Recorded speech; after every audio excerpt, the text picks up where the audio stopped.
Today for lunch, we're going to rehydrate some of the miso soup that we had made a little bit over a year ago. And I also wanted to show you some store-bought, and we can see how they compare. It's always nice to be able to have your own homemade food compared to store-bought. It's usually better and has more limited ingredients. So we'll take a look at this one. This is a really good one that we enjoy.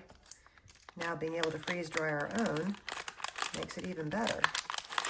Now, of course, this portion typically makes like a small little, like, I don't know, half a cup worth of miso soup.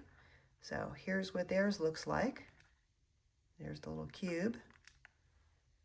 And then in comparison, here's what ours looks like. Now, once rehydrated, this makes about 2 cups. And this was 1 full tray in our small Harvest Right Pro freeze dryer. I'll go ahead and open up this jar that we had set aside for testing. And really all we did was vacuum seal it and then store it in a pitch black, climate controlled environment. And now it's time to use it. And these pieces are pretty small and they should rehydrate pretty much instantly. I'll do my best to kind of divide these up as evenly as I can.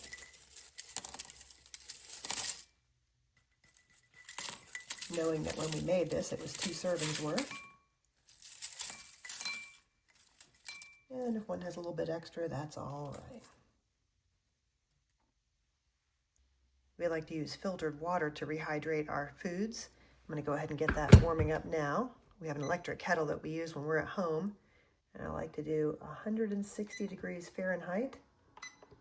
We've discovered that if you use boiling water, sometimes it overcooks foods, and things like scrambled eggs or certain meats, they end up getting overcooked. Then they can get kind of, rubbery and have a more difficult texture. If you're a texture person, that stuff matters. And here we can see the different pieces, and you can tell everything is absolutely just crisp and dry. And here's like some of the scallions. You can see that little scallion. Whoop, super, super dry. Good. It's exactly how we want stuff in our storage. Everything smells good. Everything looks good. Just have to wait for the water to warm up, and then we'll pour that on. Now our water's warmed up. I'll go ahead and add a little bit to each one. Originally, this made 2 cups per tray, so I'll try to divvy this up as evenly as I can.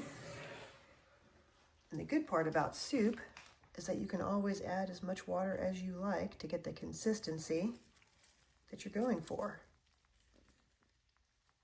I know we pre-measured ahead of time, so we know this makes 2 cups total, but, especially if you're traveling, you can always just eyeball it, add what you need, add what you like.